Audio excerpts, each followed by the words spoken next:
Chapter 10. Years passed. The seasons came and went.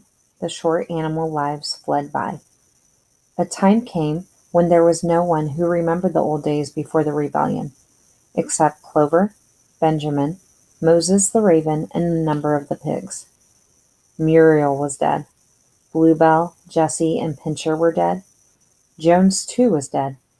He had died in an inebriate's home in another part of the country. Snowball was forgotten. Boxer was forgotten except by the few who had known him. Clover was an old stout mare now, stiff in the joints and with a tendency to rheumy eyes. She was 2 years past the retiring age, but in fact no animal had ever actually retired. The talk of setting aside a corner of the pasture for superannuated animals had long since been dropped. Napoleon was now a mature boar of 24 stone. Squealer was so fat that he could with difficulty set out of his eyes. Only old Benjamin was much the same as ever, except for being a little grayer about the muzzle, and since Boxer's death, more morose and taciturn than ever. There were many more creatures on the farm now, though the increase was not so great as had been expected in earlier years. Many animals had been born to whom the rebellion was only a dim tradition, passed on by word of mouth, and others had been bought who had never heard mention of such a thing before their arrival. The farm possessed 3 horses now, besides Clover. They were fine, upstanding beasts, willing workers, and good comrades, but very stupid. None of them proved able to learn the alphabet beyond the letter B. They accepted everything that they were told about the rebellion and the principles of animalism, especially from Clover, for whom they had an almost filial respect. But it was doubtful whether they understood very much of it. The farm was more prosperous now and better organized. It had even been enlarged by 2 fields which had been bought from Mr. Pilkington. The windmill had been successfully completed at last, and the farm possessed a threshing machine and a hay elevator of its own, and various new buildings had been added to it. Whymper had bought himself a dog-cart. The windmill, however, had not after all been used for generating electrical power. It was used for milling corn, and brought in a handsome money profit. The animals were hard at work building yet another windmill. When that one was finished, so it was said, the dynamos would be installed.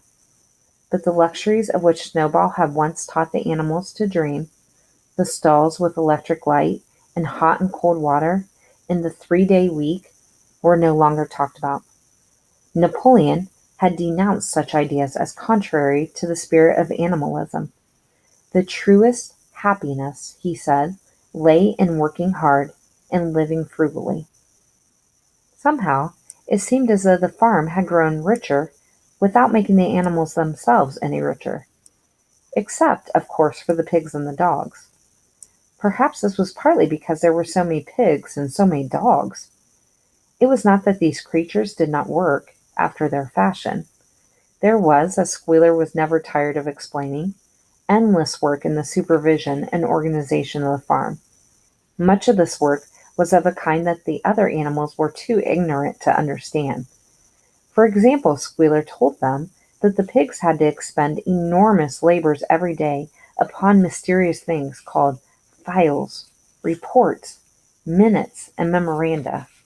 These were large sheets of paper which had to be closely covered with writing, and as soon as they were so covered, they were burnt in the furnace. This was of the highest importance for the welfare of the farm, Squealer said. But still neither pigs nor dogs produced any food by their own labor, and there were very many of them, and their appetites were always good. As for the others, their life, so far as they knew, was as it had always been. They were generally hungry. They slept on straw. They drank from the pool. They labored in the fields. In winter they were troubled by the cold, and in summer by the flies.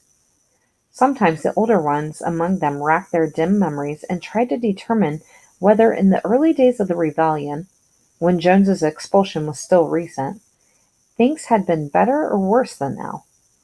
They could not remember. There was nothing with which they could compare their present lives.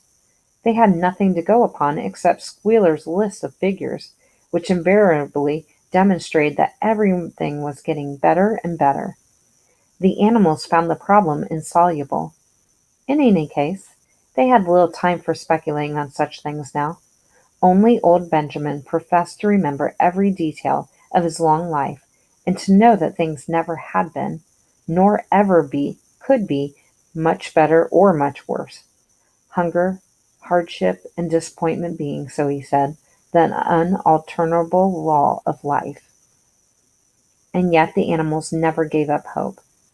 More, they never lost, even for an instant, their sense of honor and privilege in being members of Animal Farm. They were still the only farm in the whole county, in all England, owned and operated by animals. Not one of them, not even the youngest, not even the newcomers who had been brought from farms 10 or 20 miles away, ever ceased to marvel at that.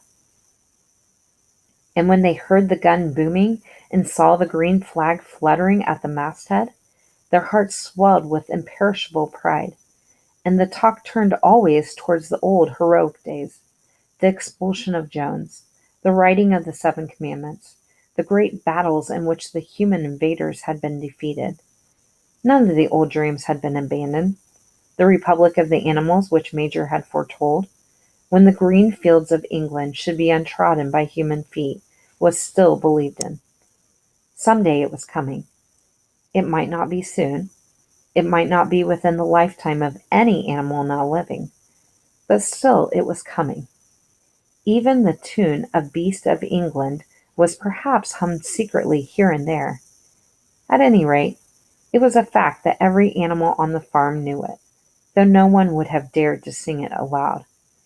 It might be that their lives were hard, and that not all of their hopes had been fulfilled.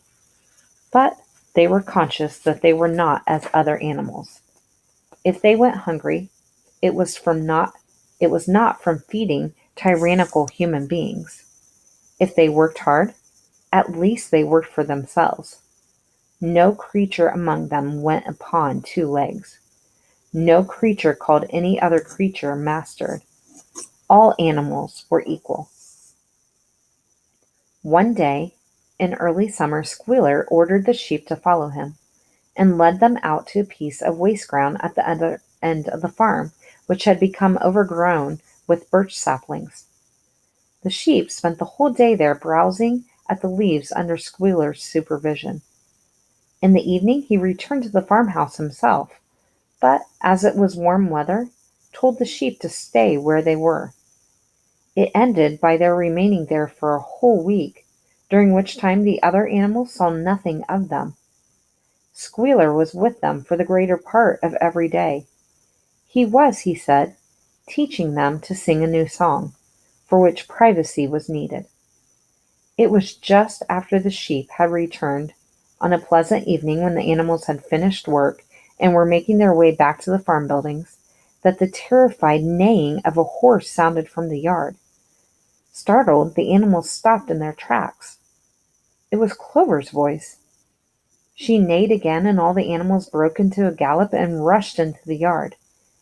Then they saw what Clover had seen. It was a pig walking on his hind legs. Yes, it was Squealer. A little awkwardly, as though not quite used to supporting his considerable bulk in that position, but with perfect balance, he was strolling across the yard. And a moment later, out from the door of the farmhouse came a long file of pigs, all walking on their hind legs. Some did it better than others. 1 or 2 were even a trifle unsteady and looked as though they would have liked the support of a stick. But every one of them made his way right round the yard successfully. And finally there was a tremendous baying of dogs and a shrill crowing from the black cockerel, and out came Napoleon himself, majestically upright, casting haughty glances from side to side, and with his dogs gambolling round him.